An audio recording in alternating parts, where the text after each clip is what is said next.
Sirotons le houblon, le podcast qui fait glou-glou dans tes oreilles.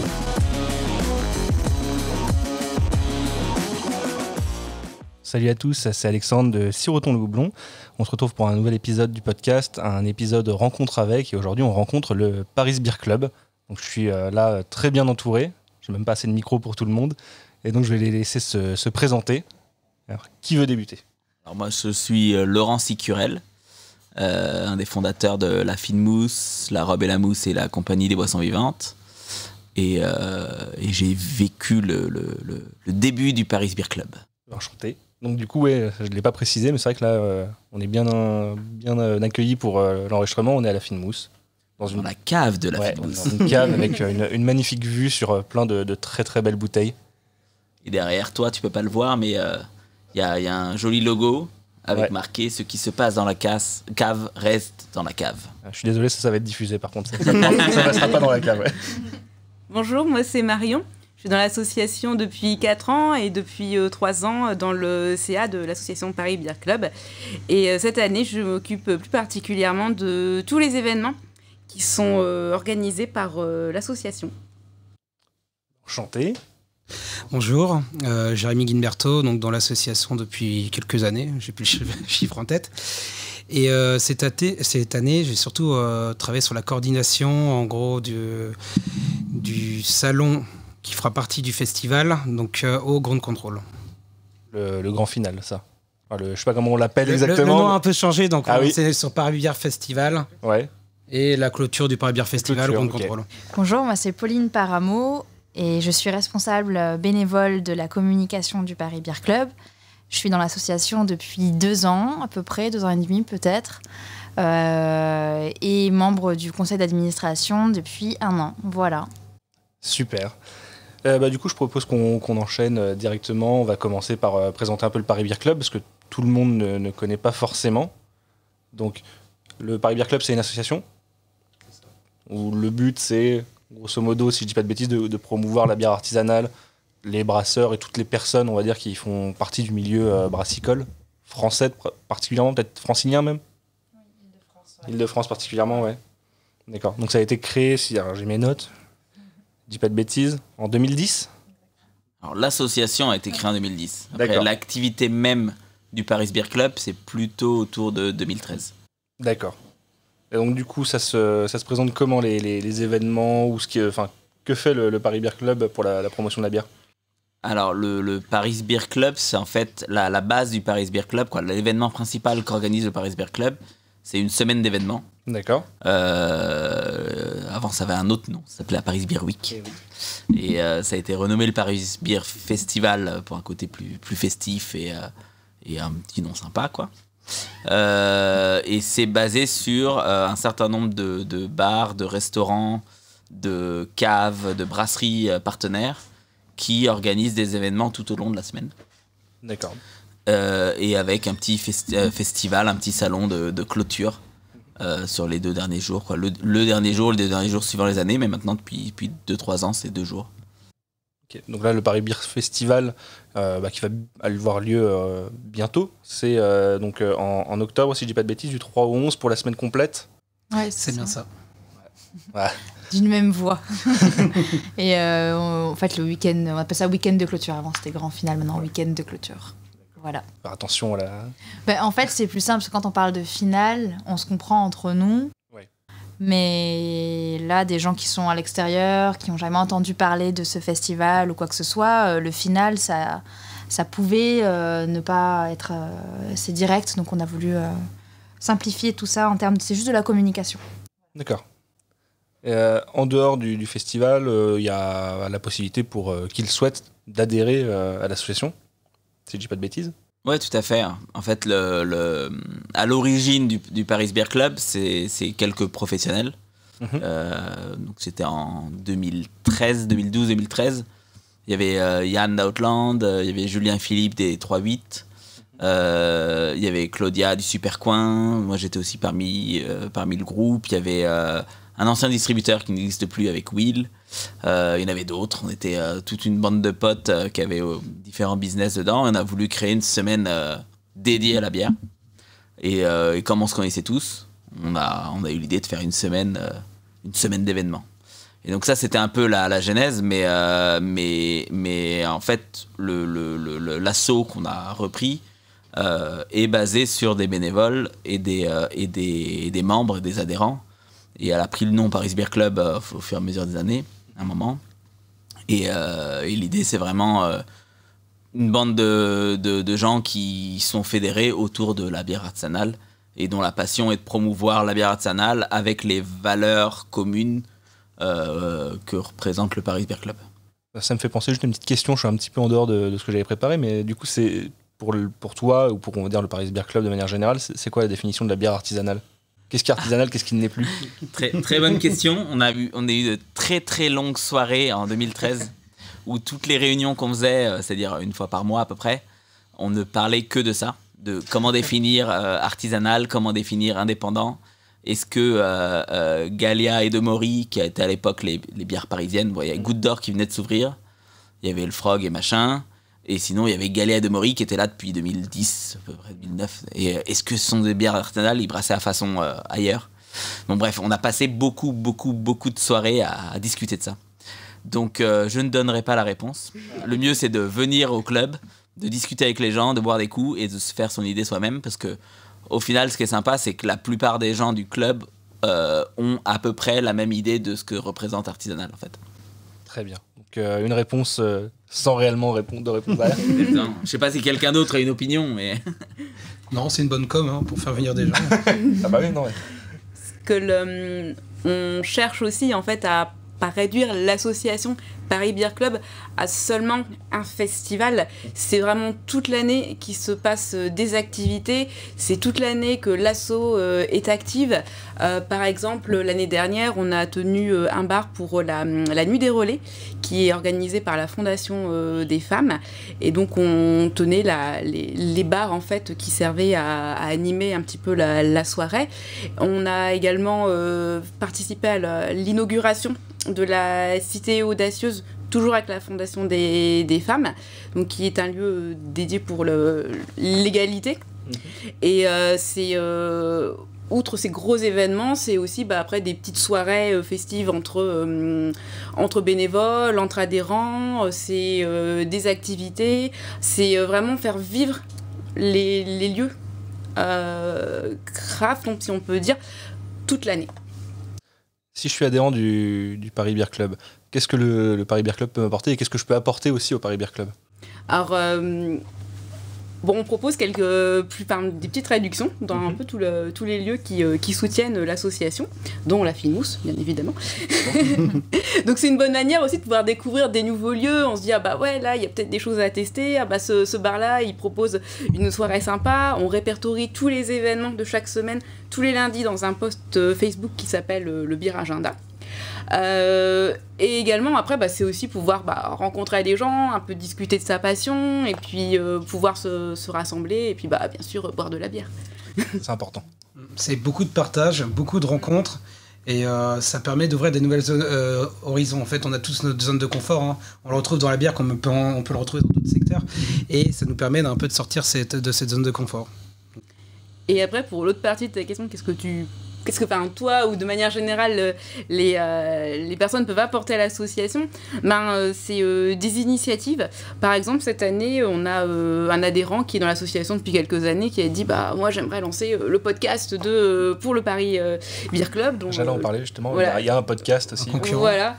Donc chacun est libre d'apporter ses idées, de faire vivre l'association en étant bénévole sur les événements, mais en proposant des soirées, c'est des visites à thème, parce que ça nous arrivait il y a des visites de brasserie actuelles ou même anciennes. On avait été visiter les RS à Ivry, la brasserie Doménil. C'est un exemple parmi tant d'autres. On peut avoir, par la suite on en aura d'autres, on peut avoir des participations aussi. Il y avait pendant plusieurs années des participations à la fête de l'UMA également. Tenir un bar, la fête de la récup. Bon, cette année c'est un peu chamboulé de ce côté-là. Globalement, déjà... Normalement, le Paris Beer Festival est maintenu. À l'heure actuelle, il est maintenu et ça, c'est très important à retenir. Et donc, ça va être un peu autrement. Les événements d'or vont être un peu plus difficiles, comme pour tout le monde. Mais on reviendra en force par la suite. Parce que la force du club, c'est les membres. Faut pas oublier. Après, il y a d'autres formes d'événements sur lesquels cette année on s'est inscrit. Je pense notamment à des conférences en fait, dans des endroits qui ne sont pas forcément dédiés à la bière. C'est aussi ce qu'on cherche à faire, c'est emmener la bière artisanale là où elle a lieu d'être, mais là où on ne penserait pas forcément à la base à la trouver, à la boire. Et donc cette année, on a fait une conférence, Karim et moi, il y a quelques jours, à la Fondation Good Planet, qui est un lieu super beau, dans le bois de Boulogne, qui est dédié à l'environnement, aux humanismes et aux arts. Et ils faisaient un festival dédié à l'alimentation et à l'agriculture durable.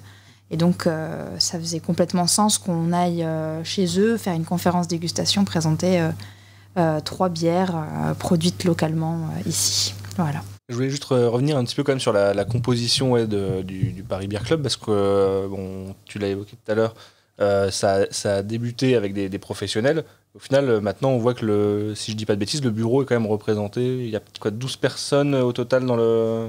Alors peut-être pas dans le bureau, mais dans les... C'est le conseil d'administration, tout à fait. J'avais pas le vocabulaire adapté. Et on y retrouve de tout, quoi. Des personnes qui travaillent dans des caves, dans des brasseries, des amateurs, des distributeurs. C'est vraiment important d'avoir un peu tous les avis et tous les horizons, tous les points de vue.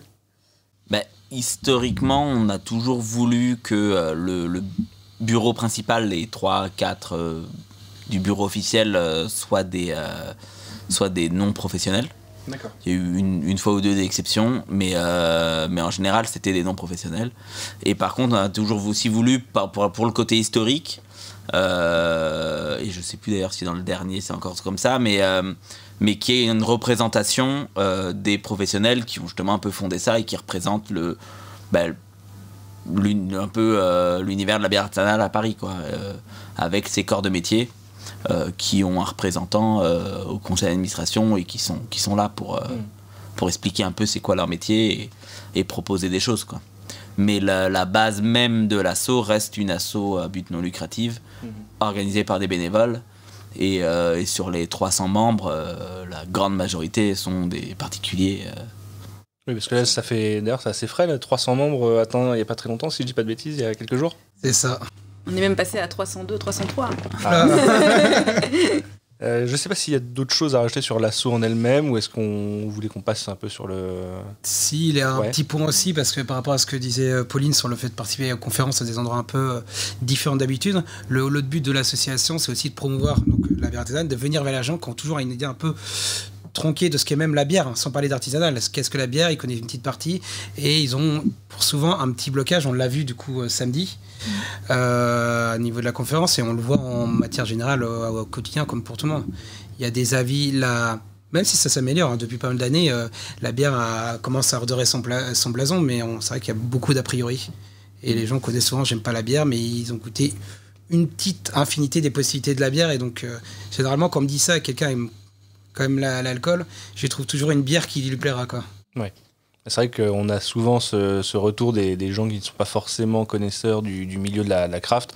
Ils ont une idée assez stricte de ce que peut être la bière, avec ce qu'ils ont pu boire avec les bières industrielles qu'on trouve dans les hypermarchés. A raison. Et oui, souvent, quand on peut faire goûter une craft un petit peu plus exotique dans le style ou audacieuse, on peut avoir le retour du c'est pas de la bière. Totalement. Je l'ai encore vécu moi aussi ce week-end, et c'est vrai que c'est important de promouvoir tout ce que peut être la bière. Et justement, je pense que l'association a aussi 2 autres buts en plus de l'artisanal, qui est le côté montrer un peu que la bière artisanale a un côté festif et un côté amical et interconnecté en fait. Et donc c'est le but du club en fait, de créer ça et de créer ce lien.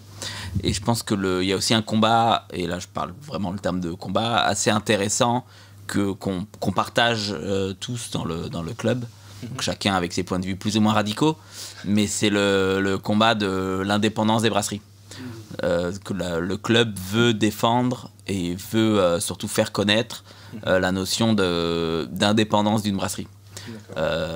Donc juste pour résumer rapidement le terme d'indépendance, c'est qu'une brasserie, elle a beau avoir des marques avec des bières super sympas, des IPA et des stouts, etc. Ce qui est important, c'est de savoir aussi qui les produit et qui décide un peu de la manière qu'elles sont produites. Et il y a quelques gros groupes brassicoles qui sont plutôt des énormes groupes financiers en fait, plus que brassicoles, qui rentrent dans le jeu depuis quelques années et qui un peu perturbent un peu cette vision idyllique de toutes les brasseries, on est tous potes et on fait des bières et on s'amuse, en rentrant dans un marché qui devient assez lucratif, quoi. Donc ce côté de montrer aux gens que quand on achète une bière au supermarché ou même chez un caviste, bien savoir à qui on l'achète.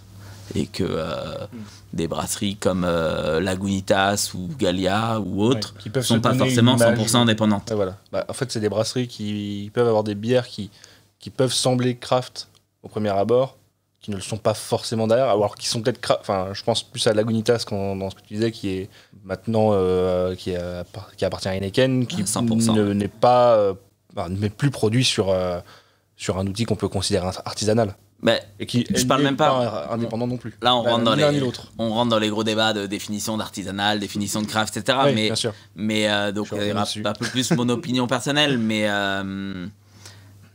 elle peut être bonne en fait. Oui, bien sûr. Ça. Elle peut être bonne, elle peut être produite de manière même pas forcément si grosse. Gallia qui a revendu une partie de ses parts à Heineken l'an dernier. C'est pas un très gros appareil de production. Ils sont en train de monter un peu plus gros, mais ce sera pas non plus gigantesque. Et ils gardent toujours une gamme un peu plus. Ils gardent une gamme super intéressante. Craft dans l'esprit. Est-ce qu'on peut l'appeler craft encore, je sais pas, mais craft, les produits sont de super qualité. Mais c'est vraiment cette notion de cette question politique en fait, de savoir à qui on achète. Est-ce qu'on a envie d'acheter chez eux ou pas? Et plus que l'acheter ou pas l'acheter, c'est en tout cas en être conscient. Comme quand quelqu'un va faire ses courses chez Carrefour ou chez Auchan, il est conscient de chez qui il donne son argent. S'il achète à son épicier du coin, c'est autre chose. Ou un producteur en direct, c'est autre chose. Voilà. Plus une histoire de prise de conscience, vraiment, que de non, c'est pas bien, il faut pas boire de la Lagunitas. Moi, je vais le dire, j'en bois un petit peu, ça m'arrive. Quoi, Lagunitas? Non, mais Gallia, c'est des potes. Bon, voilà, mais par contre, je ne suis pas à promouvoir leur bière parce que je trouve que le groupe financier Heineken qui est derrière, c'est pas un groupe brassicole, c'est un groupe financier, n'est pas quelqu'un n'est pas une entité que j'ai envie de promouvoir. Ce qui se comprend. Du coup, on passe sur le festival? Non, on peut passer. Ok. Donc là, c'est la 7e édition, si je dis pas. Bon, la première sous le nom du Paris Beer Festival, comme on le disait. Avant, on était sur la Paris Beer Week. Et donc, 7e édition. Alors... Qui veut en parler? Attends, le jingle, là. Il est où, le jingle? Donc, du 3 au 11 octobre.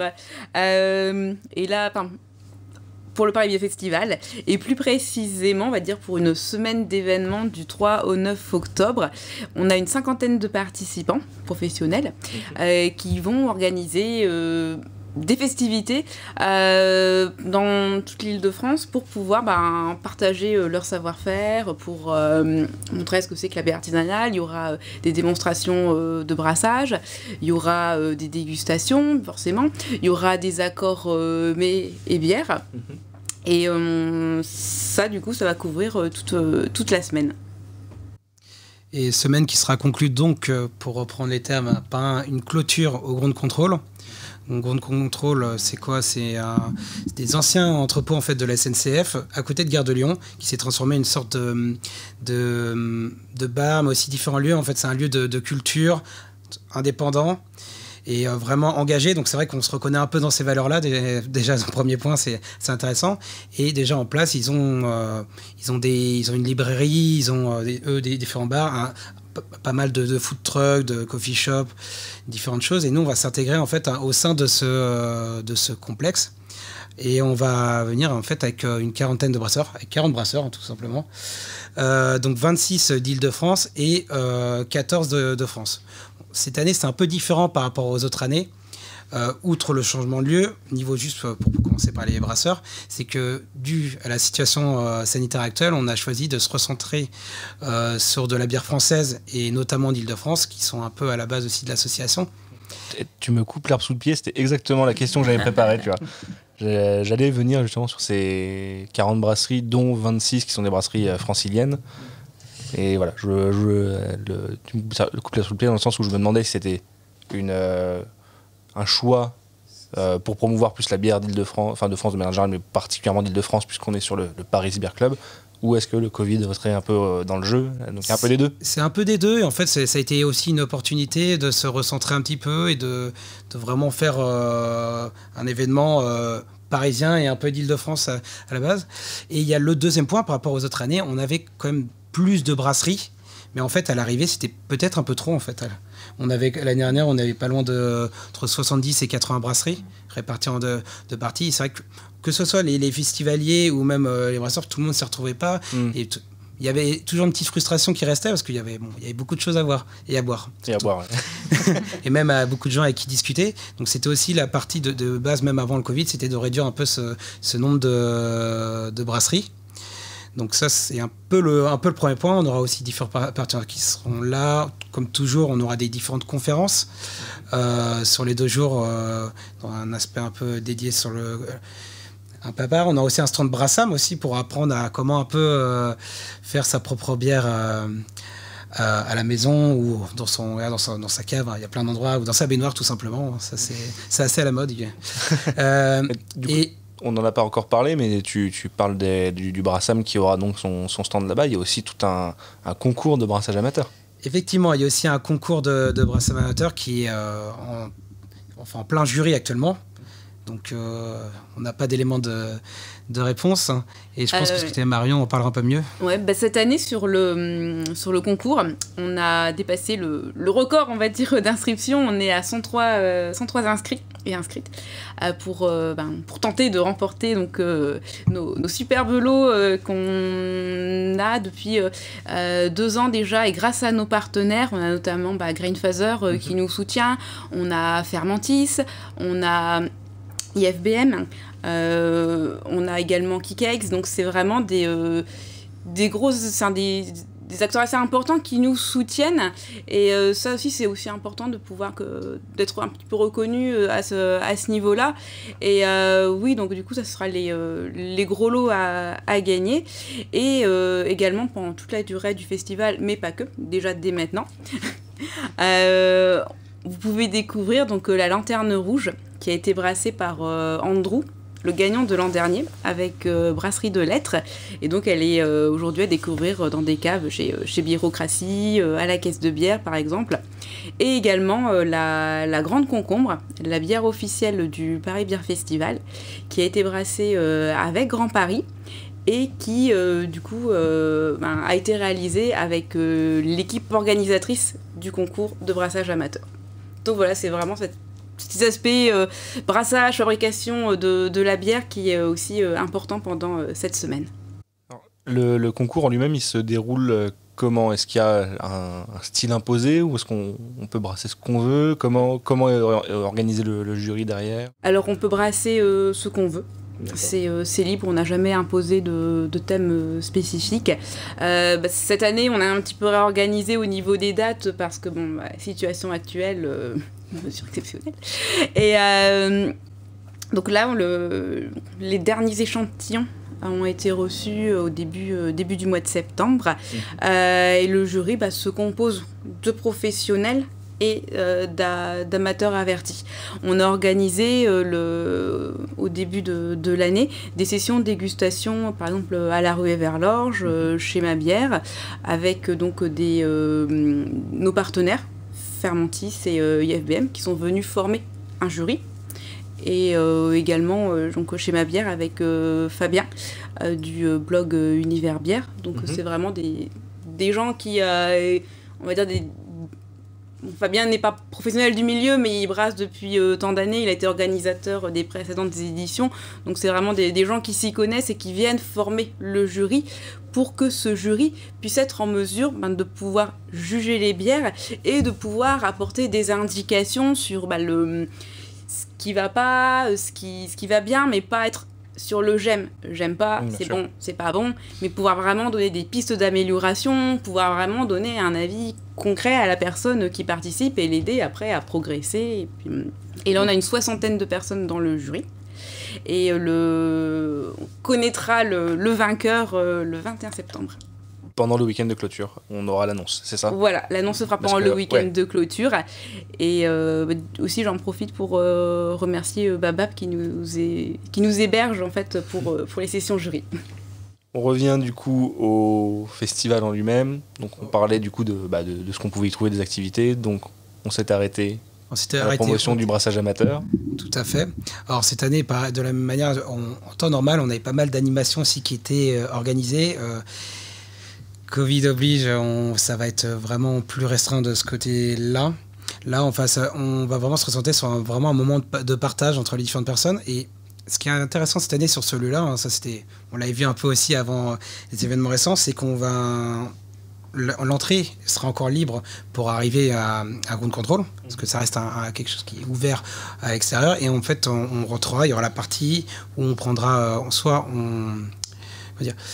on prend notre badge, notre verre à l'entrée, soit on a fait une pré-réservation, mais on va pouvoir rentrer. Mais ce qui veut dire, c'est qu'on a une partie du public qui ne sera pas vraiment amateur de bière, qui ne sera pas forcément connaisseur, et ça sera aussi le but.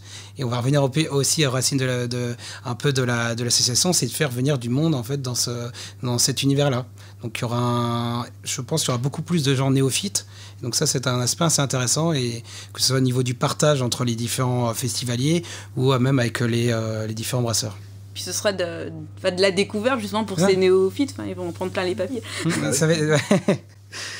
Et dernier point, donc on va avoir quand même des concerts, on a un DJ qui va être là, donc il y a quand même il y aura un peu de côté festif qui sera là. Et après, tout tant que le festif il reste derrière le masque, c'est important. Juste par rapport au festival, en fait, comme cette année, c'est assez spécial. Nous, la thématique de cette année, chaque année, on prend une thématique phare pour le festival.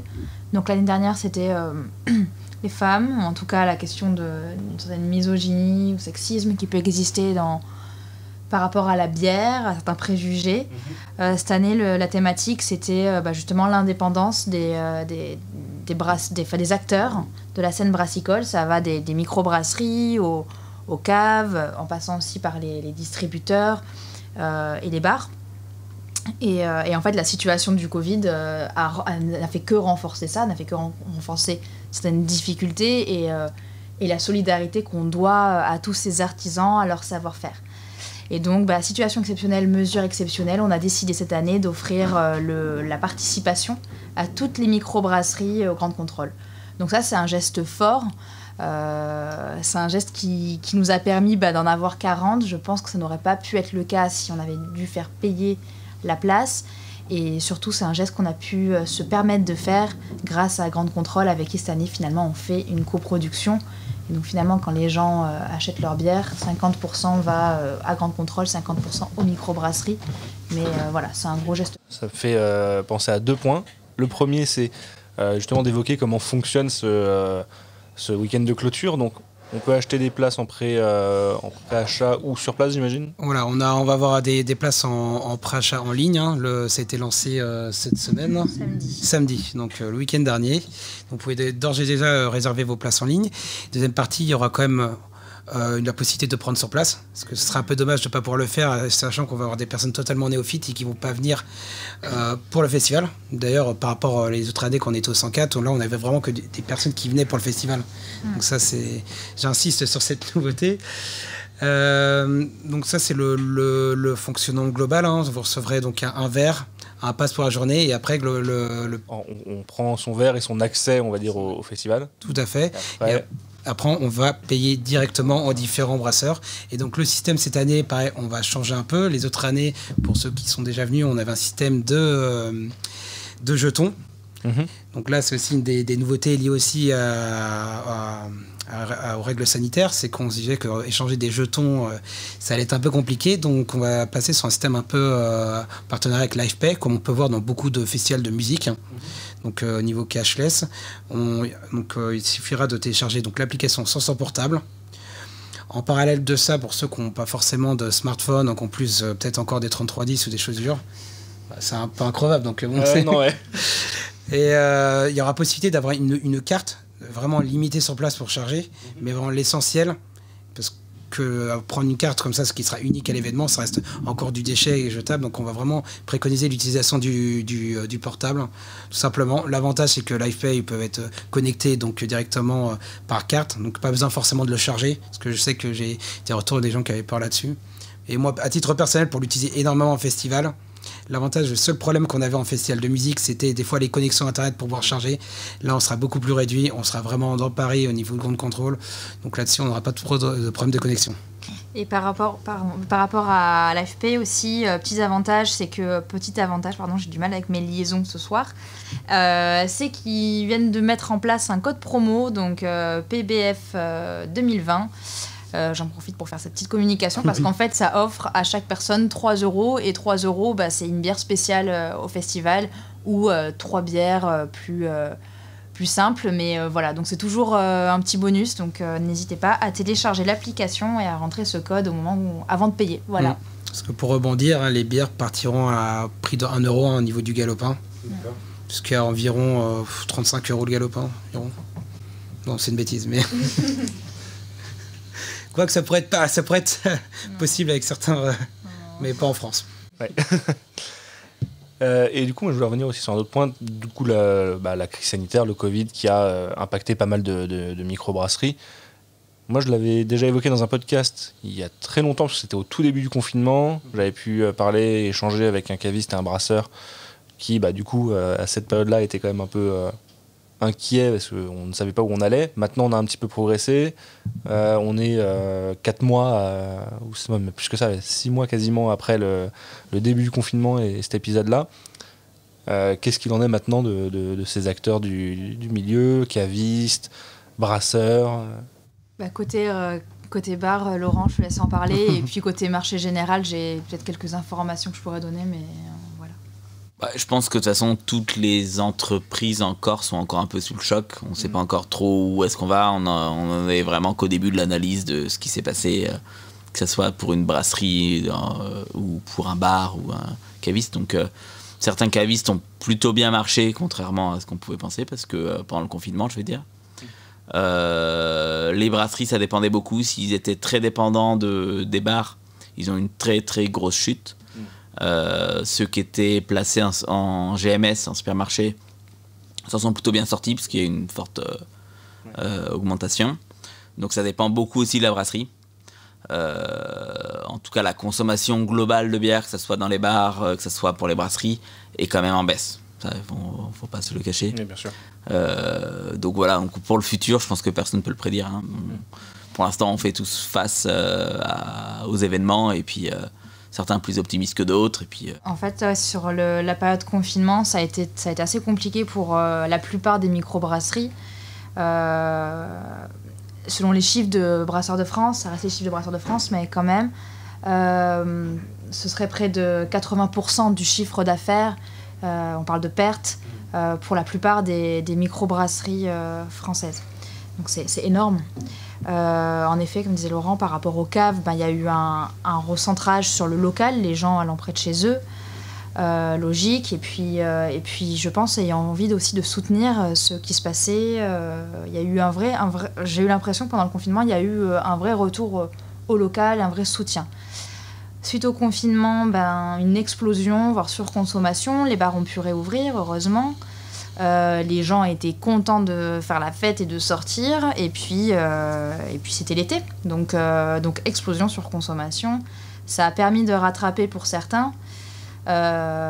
Toutefois, le mois d'août et là, les dernières semaines montrent qu'en effet, ça ralentit. Ça pose de nombreuses questions sur les modèles de distribution, sur... Est-ce qu'on distribue en GMS? Est-ce qu'on vend directement aux clients quand on est une microbrasserie? Enfin, ça reste des hypothèses, j'ai pas de réponse et on va voir ce que les prochains mois vont nous dire par rapport à la situation et par rapport à tout ça, mais sans doute que certaines choses vont changer. Ouais. Donc du coup, d'où aussi un peu l'importance pour une association comme le Paris Beer Club et un événement comme le Paris Beer Festival de s'adresser à un public un peu plus généraliste et de lui faire prendre un peu plus conscience de ce qu'est ce milieu et de comment on peut l'aider. C'est ça, ils ont déjà eu en fait, pour reprendre Pauline, mais vraiment sur tous les secteurs, de voir plus local. Donc si on leur propose aussi montrer qu'à côté de chez eux, ils ont des brasseries, ils ont des brasseurs qui font de la bière locale, je pense que ça peut être plus facilement recevable que peut-être il y a 1 an ou 2 ans en arrière, quoi. Donc là, ce fait de se trouver à Ground Control, ça peut peut-être aussi aider. Et si on peut avoir un bon tiers de personnes comme ça qui viennent un peu et qui rentrent, ça peut être que bénéfique. D'ailleurs, le Ground Control, c'est la première année à cet endroit-là. Il y a eu un changement volontaire. C'est une volonté vraiment d'aller au Ground Control, d'avoir peut-être un espace un peu plus assez vivant, on va dire, et festif. Bon, on a changé tous les 2 ans à peu près. Hein. D'accord. La première édition, c'est au Café A, vers Gare de l'Est. Après, il y a eu 2 ans à la Bellevilloise. 3 ans à Bellevilloise, 2 ans au 104. Et donc cette année au Ground Control. Avec, oui, il y avait quelque chose qui motivait, c'est qu'au 104, c'était quand même très compliqué d'organiser parce que c'était une location pure, donc qui est très très très cher pour 2 jours, plus toute la logistique à gérer derrière pour une asso qui est composée que de bénévoles. Donc c'était un budget de, si je ne me trompe pas, dans les 50 000 euros, 40 000 euros, juste pour 2 jours de festival, à gérer par des bénévoles. Il faut même se rendre compte un peu de... Et donc le partenariat avec Ground Control, je pense que c'était une des motivations, c'était ça. D'un côté, il y avait cette facilité de gestion, et de l'autre côté, il y avait atteindre des gens qu'on pourrait peut-être pas atteindre, et pouvoir initier des gens qui n'ont jamais vraiment bu de la bière craft, ou alors qui comprennent pas la bière craft comme nous on la comprend, donc pouvoir un peu communiquer là-dessus. Niveau de l'organisation de la semaine en elle-même, qu'est-ce qu'on pourra faire de beau comme type d'événement ? Alors, comme type d'événement, donc on va avoir des démonstrations de brassage chez WAP par exemple. Donc brassin public, tout le monde pourra un petit peu voir comment on brasse une bière. On va avoir des food pairing avec par exemple à la Fimous avec Ramen Thé Dresch. Donc il y aura... Pour resituer un petit peu, Ramen Thé Dresch fabrique des nouilles à base de dresch, donc la céréale qui sert à produire de la bière. Une fois qu'elle a produit cette bière, on peut réutiliser cette matière dans l'alimentation quotidienne par exemple. Et donc là ça sera aussi une petite découverte pour les gens, qu'est-ce que c'est que la dresch et c'est quoi cette matière issue de la bière, et puis voilà, c'est autre aspect découverte. Après on va également avoir des visites de brasserie, donc vraiment pouvoir découvrir des lieux de vie et pas seulement un lieu de production. On va également avoir des événements sportifs, et que le Mikkeller Running Club qui organise chaque année une course dans Paris, avec bien sûr des rafraîchissements à la fin. Et puis voilà, dans on va dire des soirées festives, mais avec aussi des thèmes. Par exemple, on va avoir des jeux vidéo, des soirées rétro gaming, on va avoir aussi des brasseurs qui vont venir dans un bar présenter un petit peu toute la diversité de leurs bières, et qui sont présents pendant cette soirée. Et donc on appelle ça des soirées TTO. Et donc voilà, c'est l'occasion aussi de venir discuter avec les gens qui font la bière, et pouvoir discuter et boire un coup. Et là, tout le programme, on peut le retrouver du coup sur le site du festival ? Oui. Également pour les microbrasseries présentes au final, au week-end de clôture. C'est la responsable de communication qui dit ça. On peut les retrouver bien entendu sur parisbeerfestival.fr. J'en profite parce que là on a Laurent en face de nous. Laurent, tu prépares quoi pour la semaine ? Alors, tout n'est pas encore publié, mais ça va arriver. En fait, on a 2 soirées mythiques à la Fine-Mousse qu'on n'a pas pu faire cette année à cause des événements, et donc on va la faire pendant le Paris Beer Festival, à savoir la soirée pétrole, qui est une soirée dédiée aux Imperial Stout, aux bières fortes, qui fait des bières noires très fortes. Et du coup, on va la faire pendant le Paris Beer Festival. Donc imaginez-vous sur les 20 bières pression qu'il y a du côté bar, il y en aura 15 qui seront dédiées aux bières noires plus fortes que 9% d'alcool. Donc ça va être assez sympa. C'est quoi de joyeux en plus ? Ouais, en général on finit. Ouais. Et l'autre soirée qu'on a lancée il y a 2 ans, je pense, 1 ou 2 ans, c'est la Sour Power, qui est un peu le même principe sur les bières acides. 15 bières acides, donc des bières acides légères ou des bières acides de malade avec des vieillissements en fût. Et il y aura peut-être une petite surprise sur la journée en plus. Parce que du coup, maintenant, avec la jolie terrasse qu'on a devant le bar et le restaurant, on pourra peut-être avoir un petit stand, on va voir. Ok, ça c'est vrai. J'attends de voir. Et sinon, on est en train de préparer aussi des choses pour la Robe et la Mousse, notre autre bar dans le 6e. Et pour le restaurant, ça va être des brunchs avec ramen tedresh, donc les samedis dimanches, et un dîner mets et bière tout au cochon. Donc ça sera Victor Leclerc, notre chef, qui va préparer le dîner, et notre sommelière a sélectionné avec les gars de chez Piggy Brewing Company des bières qui vont aller avec le repas. Donc le repas sera entièrement du cochon, même au dessert, et les bières seront de chez Piggy Brewing Company. Ça a l'air sympa. Ça a l'air très sympa. Et, je reviens au week-end de clôture. Donc là, on avait dit 40 brasseries. Je m'étais récupéré la liste pour voir un peu tout ce qu'il y avait. Et on a un peu de toutes les échelles dans la brasserie artisanale française. Notamment Piggy qui sera là. Dans les grands noms, je vois qu'il y a aussi du Popin, par exemple. Et à côté de ça, on peut retrouver des brasseries beaucoup plus modestes. J'avais vu, par exemple, qu'il y avait Bonjour Brasserie qui brasse dans une cave sur des petites cuves. Voilà.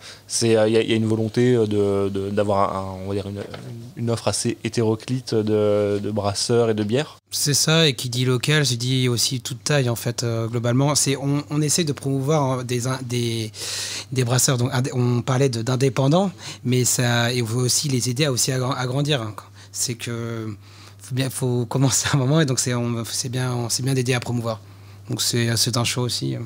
Par exemple, on a aussi dans les participants Mashroom et Brewunique, qui sont des ateliers de brassage, mais qui aussi produisent du coup à très petite échelle, puisque ce sont des ateliers, mais ils participent depuis... c'est pas leur première participation, et puis on les considère quand même comme des brasseries. C'est ça, ça a été fait aussi dans le passé. Hein. Il y avait même la première année au 104, il y a 3 ou 4 ans, où il y avait tout un espace vraiment avec les personnes qui se lançaient, les brasseurs qui se lançaient, vraiment tout jeunes. Donc là, maintenant, c'est un peu plus mélangé, mais c'est quelque chose qui, année après année, est existant, quoi. Et on veut continuer sur cette lancée-là. Et on me rappelle dans mon oreillette aussi qu'on aura aussi un stand un peu plus spécial avec Wakaze qui est du saké fait à Paris. Donc, du saké fait à Paris, mais si je dis pas de bêtises, par je sais pas comment on appelle ça pour le saké, par un brasseur, mais qui est d'origine japonaise, non? C'est ça, les fondateurs sont japonais. Ils ont ouvert un brew pub, donc qui brasse que du saké au Japon. Et c'est leur première brasserie qui fait que de la production, qu'ils ont ouverte à Antony, à côté de Paris, et qui s'ancre dans un peu la culture de production de saké traditionnel japonais. Donc ils utilisent que des produits français. Du riz de Camargue, si je dis pas de bêtises. Du riz de Camargue. Ouais. Donc les levures, ils n'ont pas eu l'autorisation d'utiliser les levures de saké japonaises, qui sont protégées en fait. Ils ont en théorie pas le droit d'être exportés. Donc ils utilisent quelques levures de vin. Et ils utilisent ces petits champignons qui servent à remplacer le processus de maltage, ça pour le coup qui viennent de là-bas. Donc le nom m'échappe, les koiji, un truc comme ça. Le nom m'échappe, mais en gros c'est le saké en fait c'est une bière de riz, parce que le riz est une céréale, la bière c'est de la fermentation de la céréale, pas que de l'orge, surtout de l'orge en général. Mais ça peut être n'importe quelle céréale. Donc par définition, le saké, on appelle ça souvent vin de riz, mais c'est plutôt une bière de riz, sans bulle. C'est que de la fermentation, il n'y a pas de distillation. On n'est pas sur un alcool de riz qu'on peut boire dans les restaurants chinois avec une demoiselle au fond du verre. Non, on n'est pas là-dessus. C'est une fermentation, ça tire autour de 15 degrés d'alcool. Et la grosse différence entre le riz et d'autres céréales, c'est que le riz ne peut pas se malter. Donc qu'est-ce que le maltage? Le maltage, en fait, c'est un procédé de transformation de la céréale où on va faire apparaître des enzymes qui vont être importantes pendant le processus de brassage, et ces enzymes-là vont casser les sucres complexes en sucre simple pour que justement ce sucre puisse être fermenté. Et donc dans le riz, on ne peut pas créer ce processus de maltage, et donc on rajoute ces petits champignons qui vont faire la même chose que ferait le maltage. Et donc là, on peut les trouver en pression déjà, à la fine mousse en ce moment. Alors, nous, on a fait un petit événement avec eux, parce qu'on a fait un petit batch avec eux. Et sinon, c'est surtout en bouteille. D'accord. Ils peuvent se retrouver un peu en pression à droite à gauche. Mais sinon, vous pouvez commander sur leur site directement ou chez quelques cavistes. Venir les découvrir, du coup, pendant le Paris Beer Festival. Exactement. Je ne sais pas si vous avez des choses à rajouter sur le festival en lui-même. Qu'est-ce que vous avez hâte de découvrir au festival ? Un petit tour de table. C'est question compliquée. Enfin, moi, je cherche surtout des surprises, des nouvelles découvertes et toujours rencontrer des nouvelles personnes, échanger. Et que quelqu'un va me dire tiens, t'as pas goûté celle-ci là-bas, elle est pas mal, toute nouveauté, et que je me laisse tenter par la suite. J'ai remarqué que c'était souvent comme ça en festival. À chaque fois que je vais en festival, j'ai toujours une petite idée de ce que je veux goûter. Et au fur et à mesure qu'on parle avec les gens, on nous oriente vers des choix qu'on n'aurait pas forcément fait et qui sont toujours des belles découvertes. C'est exactement ça, et c'est pour ça que moi je me fais plus de listing. Je me laisse porter. Bon, faut toujours trouver vraiment le démarrage. Mais je pense que faut, comme beaucoup, faut vraiment aller des choses que vous avez accueillies. Enfin, moi, j'aime bien aller vers quelque chose que je connais pas déjà au préalable. Et après, bien sûr, quand j'ai une petite déception, je vais prendre une valeur sûre pour me réconforter, quoi. D'autres personnes veulent partager leur... Moi, c'est... en général, j'arrive pas à vraiment goûter de bière dans les festivals. Je discute avec trop de gens. Donc, c'est vraiment aller rencontrer des potes et aller revoir des gens. Un peu la bouche quand on parle. On s'hydrate, forcément. Ouais. En général, beaucoup des gens sont quand même aussi des brasseurs. Du coup, on se retrouve facilement avec un verre à la main. Non, c'est vrai que c'est pas évident. En général, c'est vrai que comme disait Jérémy, j'ai une idée un peu préconçue de ce que j'ai envie de... En fait, je vais vers là où je connais. J'arrive plus à parler. C'est compliqué. Mais en fait, c'est vrai que c'est intéressant de voir d'un stand à un autre, il y a quelqu'un qui nous sourit. En fait, je trouve que ça marche vraiment à l'humain. Et en fait, ce que j'ai hâte, c'est rencontrer des micro-brasseries que je connais pas encore. Rencontrer les gens, parler avec eux, qui me fassent découvrir un produit spécial, parce qu'en général, il y a quand même des choses bien travaillées qui sont faites et qui sont présentées au festival, donc j'ai hâte de voir ça. Voilà. Et puis aussi, il y aura plein de conférences, donc pourquoi pas se laisser tenter par une conférence ou deux. Les conférences, ça va être donc tout au long du... J'ai le grand final qui va venir maintenant. Du week-end de clôture. Sur les 2 jours. Et du coup, niveau type de conférence, on peut s'attendre à quoi ? Bon, alors on va commencer par une conférence très spéciale qui est la conférence tant attendue de notre cher Simon de la microbrasserie Ammonite. Il n'y a pas un épisode du podcast sans qu'on parle de Simon. Incroyable. Voilà. Et on aura une conférence avec lui. En fait, il y a une production qui pour l'instant ne permet pas de présenter ces bières au festival. En revanche, il va venir avec des magnums en série ultra limitée.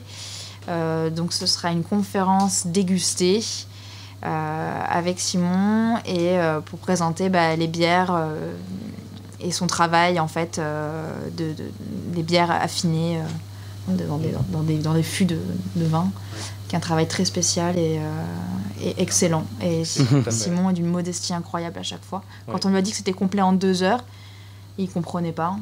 Alors que tout ce qui sort est vendu en 2 heures en général. Ouais. C'est ça. Pour les gens qui ne peuvent pas se rendre au Paris Beer Festival, donc au grand final, ou ne pas aller à cette conférence de Simon, et malheureusement donc ne pas goûter ses bières, on peut toujours réécouter le premier épisode du podcast qui était donc avec Simon. On réfléchit aussi, alors je lance une bouteille, mais peut-être qu'on fera un live de cette conférence, donc on ne pourra pas goûter, mais on pourra peut-être imaginer ce que c'est et se procurer une bouteille. Puis on aura d'autres... Puis on a d'autres conférences de prévues, une dédiée, enfin il y en a vraiment beaucoup, mais une dédiée justement comment les brasseries peuvent s'associer, ou la forme associative ou de coop des brasseries. On aura des conférences également de certains partenaires pour présenter certains produits et tout ce qu'on peut faire avec, notamment le houblon. Donc voilà. Sur le week-end de clôture, on aura également 3 artistes qui vont présenter leur œuvre qui tourne autour de la bière. Donc il y a MZL qui était déjà là l'an dernier. On a Herman et on a également Tank Artwork qui fait plein de petits détournements de bandes dessinées et puis qui l'adapte ou de jeux vidéo et qui l'adapte au milieu de la bière. Et on aura également donc, un stand de Dresch avec Ramente Dresch. C'est super complet et tout tourne autour du milieu de la bière. Voilà. Mais pas que à boire du coup. Voilà. Super. Moi, j'arrive un peu à court. Je sais pas si j'ai déjà fait le tour du sujet sur le festival. Peut-être que vous avez des choses à rajouter. Le festival, la sauce ou quoi que vous vouliez. Oui, alors attends, je prends juste une petite note. Moi, je dirais adhérer à l'assaut. Rejoignez-nous. Hein. On est gentils. De quoi ? On est gentils. Voilà, non, et puis c'est une belle structure qui permet de faire plein de projets en fait. Donc si vous avez un petit intérêt pour la bière artisanale, vous voulez la découvrir, ou vous avez un gros intérêt, vous êtes un gros passionné, le fait d'adhérer à l'assaut, c'est pas juste les promotions à droite à gauche, c'est vraiment avoir une structure qui vous permet de réaliser des choses, quoi. Vous avez envie de faire un petit projet, vous avez des gens autour, il y a une structure juridique qui permet de faire les choses, quoi. Donc c'est très important de se fédérer autour de quelque chose et le Paris Beer Club aide bien à ça, quoi. Si on veut adhérer à la sauce, ça se passe comment on fait ? On va où ? Combien ça coûte ? Il suffit d'aller voir sur le site du festival, sur Facebook, et ça, vous allez retrouver un lien pour adhérer chez l'OASO. Et c'est 15 € pour adhérer, simplement. Vous pouvez aussi rajouter un petit plus si vous voulez, il n'y a pas de souci. Mais on adhère pour 15 €. Et cette année, les années précédentes, c'était de septembre à septembre, si je ne me trompe pas. Et pareil, vu la situation et que le festival qui est repoussé en octobre, cette année, ça va jusqu'à fin d'année en décembre et ça reprendra de janvier à décembre par la suite. Et on est toujours à la recherche de nouvelles personnes, aussi bien en tant qu'adhérents, mais aussi membres actifs. Parce que c'est... donc, à part Laurent qui est pro, mais Pauline, Jérémy et moi, on est bénévoles. On fait ça sur notre temps libre, c'est une passion. On est très heureux de participer à tout ce projet. Mais après, oui, c'est pas parce qu'il y a déjà des gens en place que de nouvelles personnes ne peuvent pas arriver, ne peuvent pas venir avec leurs idées et leur envie de faire des choses. Et dernière petite chose, si jamais vous avez soif à la fin de cet épisode, ça tombe bien parce que vous pouvez trouver les 2 bières du festival, donc la Grande Concombre et puis la Lanterne Rouge dans plusieurs caves et bars de Paris. Donc n'hésitez pas à vous en procurer. La Grande Concombre pour un rafraîchissement et puis la Lanterne Rouge plus qui se mariera très bien avec un poisson fumé par exemple. Et pour la Lanterne Rouge, donc là on a une première édition donc, de la bière gagnante, mais on a eu des petites surprises avec une partie de la bière qui est en train de vieillir en fût. Donc voilà, ce sera à découvrir un petit peu plus tard. De Bourgogne. De Bourgogne, Pinot Noir. Parce que si je ne me trompe pas, la bière gagnante avait été vieillie en fait à la base. Avec des copeaux. D'accord. Et ça, c'est quelque chose qui revient tous les ans, la bière gagnante qui va être brassée, on va dire, à grande échelle. Ouais. Parce que moi, j'ai mémoire de la précédente. L'édition précédente, c'était... Je ne sais plus comment elle s'appelle. C'est quoi la Baltic Porter la Baltic de Yann de la caisse de bière. Oui, exactement. Qui a elle-même été aussi vieillie chez O'Clock. Donc la vieillie doit être encore disponible un peu dans différentes caves. L'original, je pense, c'est en rupture, mais excellent souvenir. Ouais. J'en ai un très bon souvenir aussi, il doit m'en rester. Mais... Et donc ça fait, je reviens juste donc un peu sur le concours, en fait ça fait partie des lots en gros, c'est pour le gagnant du concours. C'est le premier, le grand vainqueur réalise sa bière à grande échelle et après peut vivre l'expérience de brasser sa bière comme un pro avec un brasseur professionnel et puis voir comment on adapte sa recette de 20 litres à beaucoup plus. Oui, à beaucoup d'hectolitres. Ça se fait dans une brasserie partenaire du coup du club. Une brasserie participante. Là, c'était Lettres qui s'était proposé en disant nous on est chaud, on accueille Andrew et puis voilà que la fois précédente c'était chez O'Clock parce que Yann avait déjà des connaissances, des accroches avec cette brasserie, donc voilà, ça s'est fait comme ça. Super. Donc c'est bon, il n'y avait rien d'autre dans les notes. Je crois qu'on a tout épuisé. Et ben voilà, bon, on arrive sur 55 minutes. On est plutôt bien. Très bien, merci. Merci à vous pour l'accueil. Merci à la Fine Mousse aussi pour l'accueil et cette superbe cave. Plein de choses qui font envie là derrière la vitre. Et du coup, je vous dis à bientôt pour un prochain épisode. Bien sûr, n'hésitez pas déjà à aller suivre les réseaux sociaux du Paris Beer Festival, à aller au Paris Beer Festival, découvrir plein de bières, de bonnes brasseries ou d'acteurs du monde brassicole. Et pour ceux qui suivent le podcast, vous pouvez vous abonner sur Spotify, Deezer, Apple Podcast et toutes les plateformes de podcast qui existent quasiment. On se retrouvera bientôt pour un prochain épisode. Et j'espère, parce que là c'est vrai qu'en ce moment c'était un petit peu compliqué, il y avait les vacances. Hein, et on va revenir avec un rythme plus actif. Allez. Merci, à bientôt. Merci, à bientôt. Merci, à bientôt.